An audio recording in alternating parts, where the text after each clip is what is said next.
Comment définir un objectif commercial et l'atteindre, avoir de grandes chances de l'atteindre? C'est ce que nous allons voir dans cette vidéo. Alors, vous connaissez peut-être le proverbe, tout objectif flou conduit à une connerie bien précise. Eh bien, c'est exactement ça, et c'est la raison pour laquelle vous avez besoin d'apprendre à bien définir vos objectifs commerciaux pour pouvoir les atteindre. Donc nous allons voir comment se faire avec 3 conseils concrets. Avant, si ça n'est pas déjà fait, cliquez ci-dessous pour vous abonner et sur la petite cloche pour recevoir une notification à chaque nouvelle publication.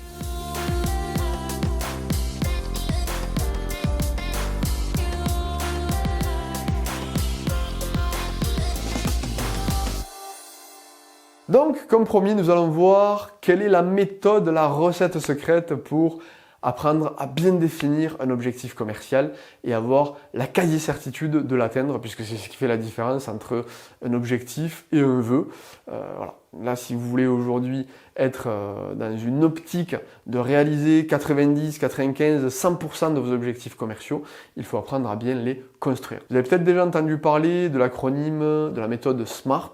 Eh bien, sachez, mauvaise nouvelle, que ça ne suffira pas, même s'il y a des ingrédients qui sont intéressants, il y a des bonnes choses à prendre, ça ne suffira pas au prisme de l'activité commerciale pour vous donner la quasi-certitude d'atteindre vos objectifs. Par contre, vous allez voir, il y a des similitudes. Donc, premier conseil, je vous invite à poser des objectifs de moyens et non de résultats qui soient spécifiques et mesurable. Pourquoi des objectifs de moyens? Pourquoi? Parce que dire par exemple je veux augmenter mon chiffre d'affaires, c'est un objectif de résultat sur lequel vous n'avez pas réellement de contrôle.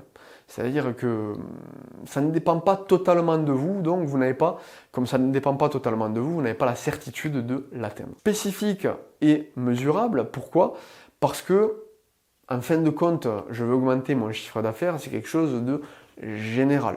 Et donc vous n'avez pas encore une fois totalement la main dessus, et puis ça peut résulter de tellement d'actions que vous n'êtes pas sûr au quotidien de mener des actions qui vont dans la bonne direction. Et donc si vous n'avez pas la certitude d'avancer en direction de vos objectifs, c'est que vous vous en écartez, naturellement. Mesurable, pourquoi? Parce que on ne peut pas atteindre ce que l'on ne peut pas mesurer. Tout simplement, on ne peut pas agir sur ce que l'on ne peut pas mesurer. Donc, plutôt que de dire « je veux augmenter mon chiffre d'affaires », je vous invite plutôt, à travers l'analyse, bien évidemment, de votre business model, de votre processus de vente et des leviers d'action, à fixer un objectif de moyens sur des leviers d'action. Donc, par exemple, je vais passer 10 appels par jour supplémentaire pour augmenter mon chiffre d'affaires de 15%. Parce que vous savez, vous connaissez les indicateurs clés de votre processus de vente, vous savez eh bien, que passer 10 appels de plus va vous permettre d'augmenter de 15% votre chiffre d'affaires, voilà, parce que ça correspond à une équation mathématique. Donc là, on a tous les ingrédients, c'est-à-dire que ça dépend que de vous. Passer des appels, il n'y a pas de barrière extérieure à passer des appels, donc ça ne dépend que de vous. Donc là, on est bien sur un objectif de moyen, check, c'est bon. On est bien sur quelque chose de spécifique, passer 10 appels de plus. On est sur une action commerciale spécifique, on n'est pas sur quelque chose de général comme augmenter le chiffre d'affaires. Et enfin, on est sur quelque chose de mesurable. Effectivement, à la fin de la journée, on peut mesurer si oui ou non on a passé 10 appels de plus. Alors ça n'est qu'un exemple, ça peut être le nombre de prises de contact en networking, ça peut être le nombre de demandes de recommandations à vos clients existants ou à vos prospects, ça peut être le nombre de mails envoyés, peu importe. Il y a plein d'items sur lesquels vous pouvez vous objectiver. Là, je vous donne juste le b.a-ba de la méthode. Choisissez un objectif de moyen qui ne dépend que de vous et qui est spécifique. Qui est un item sur lequel on ne peut pas se poser des questions à la fin de la journée. Est-ce que oui ou non on va dans la bonne direction? Voilà. Là, on est sûr d'aller dans la bonne direction et il est mesurable. On sait si oui ou non on est dans les clous ou pas. Deuxième catégorie, enfin deuxième conseil, pour aller sur les items suivants, votre objectif, il doit être ambitieux mais réaliste. Alors ambitieux pourquoi? Parce que ça doit vous challenger, ça doit vous motiver au quotidien, quand vous repensez à vos objectifs, quand vous relisez vos objectifs dans votre carnet de notes ou sur votre dashboard, eh bien, vous devez être stimulé par l'atteinte de l'objectif. Ça doit vous donner la motivation parce que mécaniquement, vous allez rencontrer des obstacles. C'est inhérent à la vie de tous les jours et à l'exécution opérationnelle.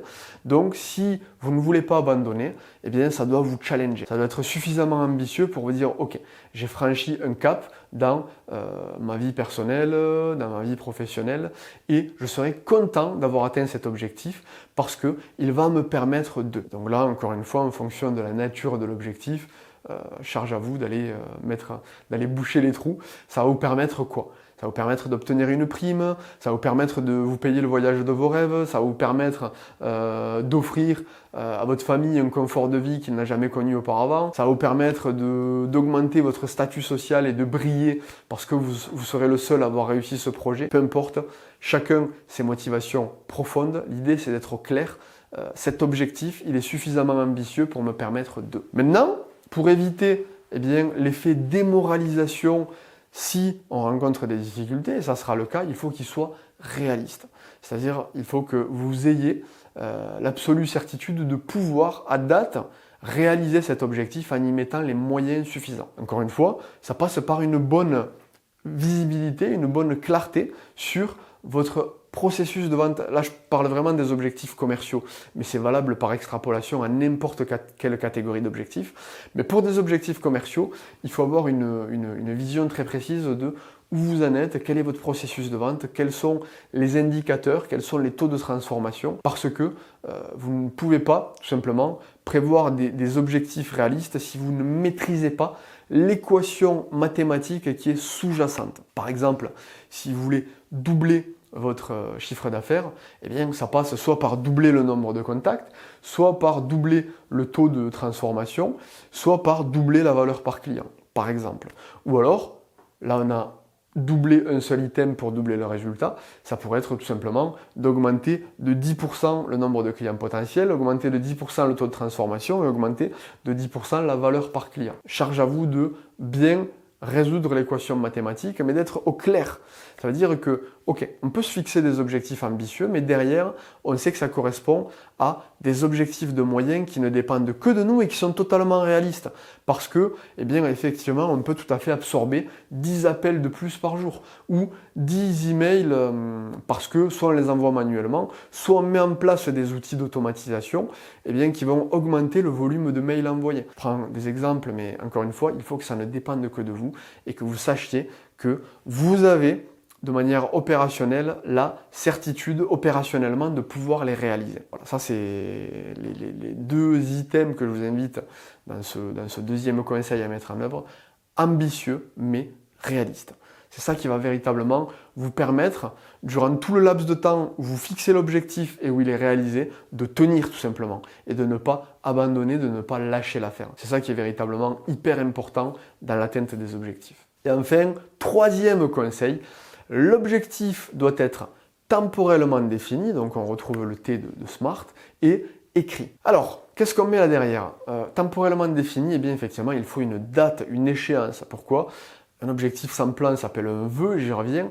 Si on ne met pas de deadline, eh bien au final, on n'a pas besoin d'aller se challenger, d'aller piocher dans ses ressources et ses réserves pour atteindre l'objectif. Et tout le monde sait, ou tout du moins il est facile de retrouver sur Internet, que la loi de Parkinson fait que quand nous avons une date butoir, notre cerveau et nos capacités vont se mettre en ébullition pour nous permettre de rester dans la deadline qui a été fixée.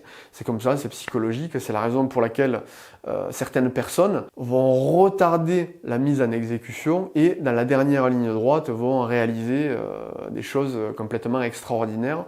C'est parce qu'on approche de la date butoir.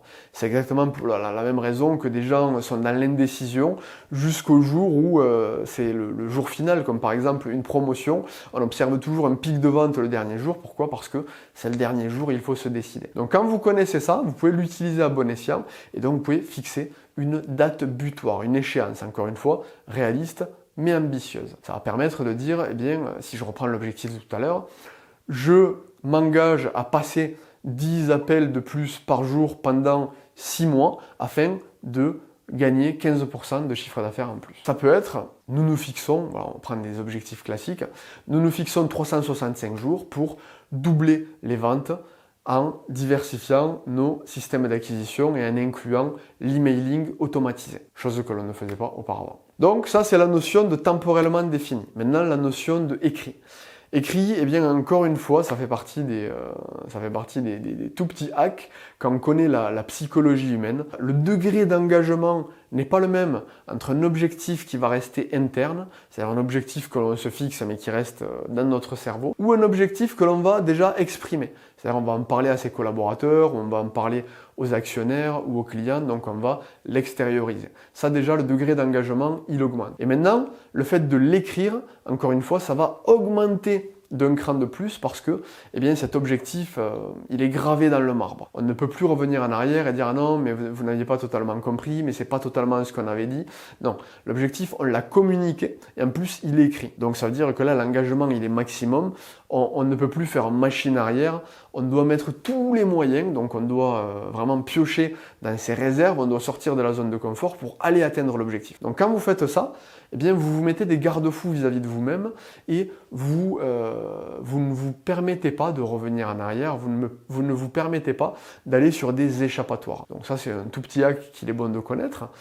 Également, le fait de l'écrire et le fait de l'afficher sur votre bureau ou de l'afficher sur un tableau à la vue de vos équipes, ça va vous permettre de capitaliser sur cette notion. On dit la répétition fixe la notion, mais effectivement, en étant exposé de manière régulière chaque jour à un objectif, eh bien, on a plus de chances, de manière inconsciente, notre cerveau va focaliser. Je ne vais pas avoir le temps de rentrer dans cette vidéo, mais on appelle ça le SAR, le système activateur réticulaire.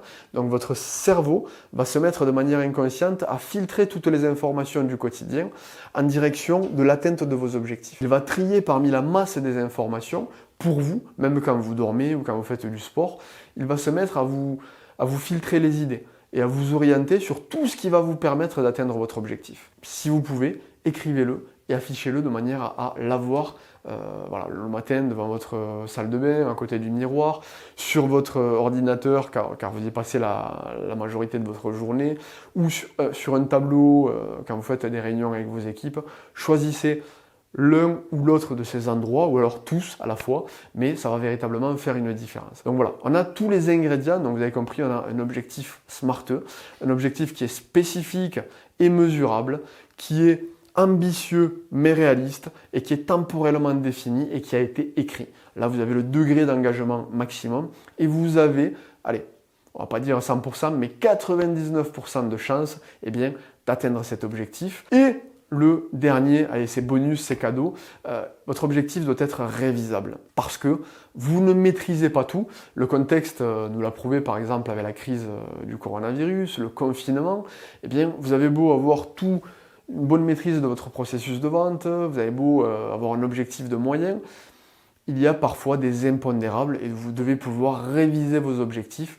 Là, par exemple, les gens qui ont un point de vente en physique, même s'ils ont trouvé des solutions, ont dû revoir leurs objectifs et les recalibrer.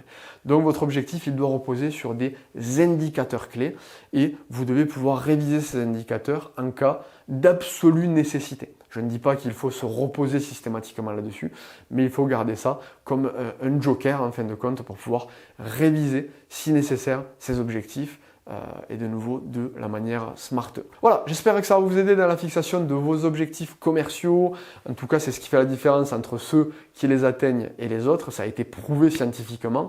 Vous avez bon nombre de lectures sur le sujet. Si la vidéo vous a plu, cliquez sur j'aime, partagez-la avec vos équipes commerciales ou des gens qui ont du mal à atteindre leurs objectifs. Et si vous voulez aller plus loin, eh bien cliquez sur le i comme info pour télécharger le guide PDF des 8 piliers de l'efficacité commerciale. Ça vous aidera à muscler votre performance commerciale. À très bientôt.